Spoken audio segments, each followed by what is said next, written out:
I think I speak on behalf of most of his male friends when I say that my dad would be really, really chuffed to have an attractive lay minister from Switzerland called Eva doing the whole thing. Ladies and gentlemen, do not try and logicalise illogicality. That was my dad's favourite statement in response to so many situations. I personally believe it's a perfect statement that sums up Mike Ward. Ladies and gentlemen, I love my dad so much, and I am missing him so much you don't believe. But let's be honest, my dad was pompous, he was cocky, and he was at times incredibly arrogant, wasn't he? And he really liked himself a lot. But when he walked into any situation, everyone noticed. His charisma was electric and almost presidential. Mike Ward was Marmite. You either loved him or you hated him. For some people, it was even both. I don't know if any of you know, but a couple of years back, actually a few years back, 2014, I made it to the semi-finals on Britain's Got Talent.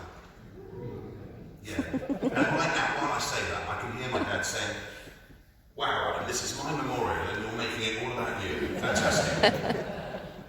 Well, not really, because the fact is, if you saw me on the show, you'll see that Simon Cowell was really, really rude to me on numerous occasions, and I really didn't care. And lots of people would stop me in the street and say, "How did you handle Simon Cowell being so rude to you?" And I thought, well, in my brain it's just like, well, it's easy. Mike Ward brought me up.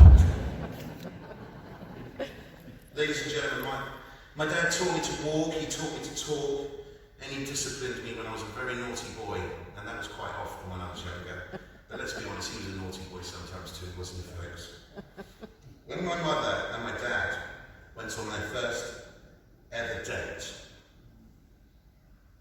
unlike most men showing up in their early 30s playing rock or pop, my dad showed up in a car full of smoke from his pipe, blaring "Land of Hope and Glory."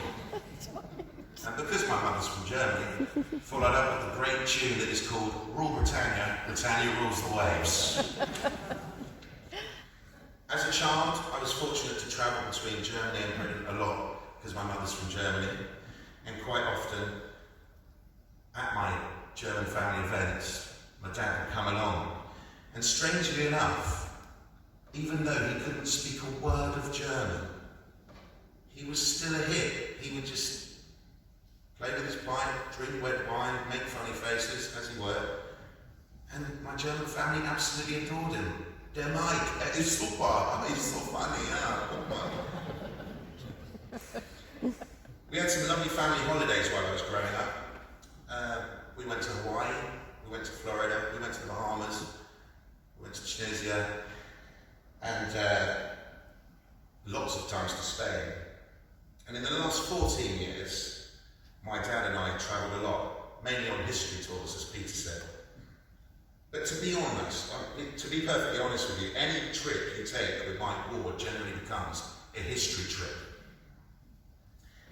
For instance, every time passing Paul Hartley Yacht Club, he'd always have to point out that, "Oh, that's where Winston Churchill took a seaplane to go and meet Stalin and Roosevelt in 2000 and blah blah blah." It wasn't 2001, I said, in World War II.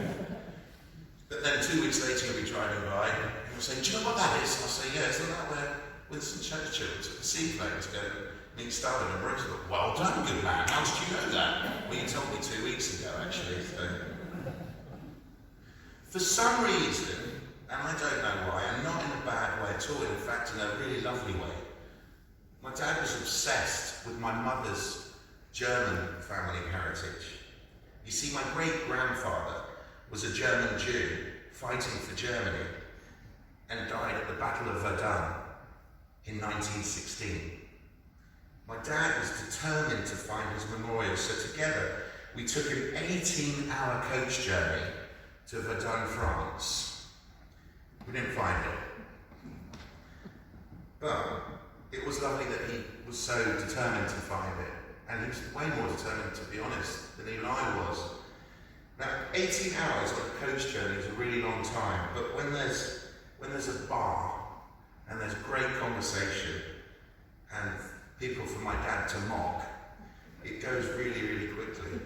Although we got into a lot of trouble because we got complaints about the noise, and as some of you can imagine, we got complaints about the mess.